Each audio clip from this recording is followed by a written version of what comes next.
ഈ വരുന്ന തദ്ദേശ തെരഞ്ഞെടുപ്പിൽ അങ്കമാലി മുനിസിപ്പാലിറ്റിയിലെ രണ്ടാം ഘട്ട UDF സ്ഥാനാർത്ഥികളെ DC അംഗീകരിച്ച് പ്രഖ്യാപിക്കുകയാണ്. 5-ാം വാർഡിൽ നിന്നും KD ജയൻ, 7-ാം വാർഡിൽ നിന്നും പ്രീതാപ്പോൾ,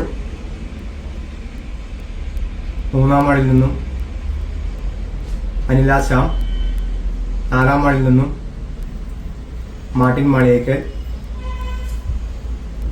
21-ാം വാർഡിൽ നിന്നും ബാസ്റ്റൻ ഡി പാറക്കൽ, 22-ൽ നിന്നും ജാൻസി അരീക്കൽ, 24-ാം വാർഡിൽ നിന്നും സോജി മുണ്ടാടൻ,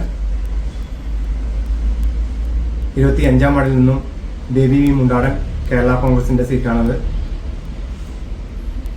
29-ാം വാർഡിൽ നിന്നും മേഴ്സി വർഗീസ്, 30-ാം വാർഡിൽ നിന്നും സിജി പോൾ എന്നിവരെ DCC ഇന്ന് പ്രഖ്യാപിച്ചു. UDF നാളെ എല്ലാ സ്ഥാനാർത്ഥികളും അങ്കമാലി മുനിസിപ്പാലിറ്റി രാവിലെ 10 മണിക്ക് നാമനിർദ്ദേശ പത്രിക സമർപ്പിക്കുന്നു. ഈ നാട്ടിലെ മുഴുവൻ ജനങ്ങളും ഐക്യജനാധിപത്യ മുന്നണിയോടൊപ്പം നിൽക്കുമെന്ന് ഞങ്ങൾ പ്രതീക്ഷിക്കുന്നു.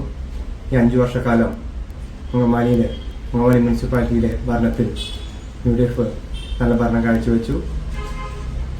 അതിൻ്റെ പേരിൽ എല്ലാ പ്രവർത്തനങ്ങളിലും ജനങ്ങൾ ഉറ്റുനോക്കി UDF വീണ്ടും അധികാരത്തിലെത്തിക്കുമെന്ന് ഞങ്ങൾ ഏറെ പ്രതീക്ഷയോടെയാണ് ഞങ്ങൾ മുന്നോട്ട് പോകുന്നത്.